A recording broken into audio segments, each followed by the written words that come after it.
Hi అందరికీ welcome back to my channel. ఇవాళ video వచ్చేసి రాయలసీమ స్పెషల్ పులగం అండ్ పల్లి చట్నీ. సో ఇక్కడ నేను బాండి పెట్టుకొని దాంట్లో ఆయిల్ వేసుకొని పోపు దినుసులు వేసుకోవాలి. తర్వాత ఆనియన్, మిర్చి, తర్వాత కరివేపాకు ఈ మూడు బాగా ఫ్రై చేసుకోవాలి. సో ఇది కొంచెం గోల్డెన్ కలర్లో వస్తే సరిపోతుంది.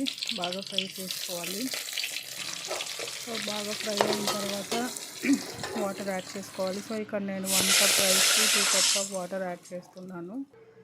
సో కొంచెం సాల్ట్ వేసుకోవాలి, టేస్ట్కి తగినంత సాల్ట్. తర్వాత చిటికడు పసుపు యాడ్ చేయాలి. ఎక్కువ యాడ్ చేస్తే మళ్ళీ రైస్ అనేది ఎల్లోగా అవుతుంది. సో నేను ఇక్కడ కొంచెం యాడ్ చేశాను. సో ఇవన్నీ బాగా ఉడకాలి. తర్వాత రైస్ నానబెట్టేసా కదా, బియ్యం, ఇంకా పెసర్లు అంటే గ్రీన్ గ్రామ్, ఈ రెండు బాగా నానిన తర్వాత దాంట్లో వేసేయడమే. సో ఇది హెల్త్కి కూడా చాలా మంచిది. మార్నింగ్ కానీ నైట్ టైం కానీ చేసుకొని తింటే చాలా బాగుంటుంది. సో ఇదంతా ఈ టైంలోనే సాల్ట్ సరిపోకపోతే చూసి వేసుకోండి. సో ఇది ఒక 20-15 మినిట్స్లో అయిపోతుంది రైస్. పెద్ద టైం కూడా ఏం పట్టదు.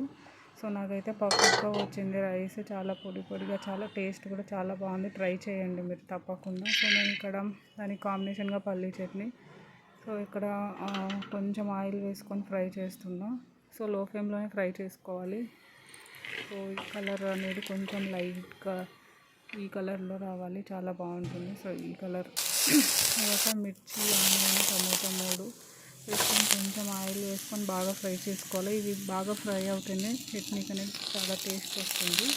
సో కొంచెం ఎర్రగా ఫ్రై చేసుకోండి. బాగా ఫ్రై కావాలి. సో ఇలా ఫ్రై కావాలా, కొంచెం కొత్తిమీర యాడ్ చేసుకోండి. సో ఇక్కడ పల్లీలు అనేది కొంచెం బరకగా మిక్స్ చేసుకొని కొంచెం చింతపండు రసం యాడ్ చేసి పట్టుకోవడమే, అంతే. Please like, share and subscribe.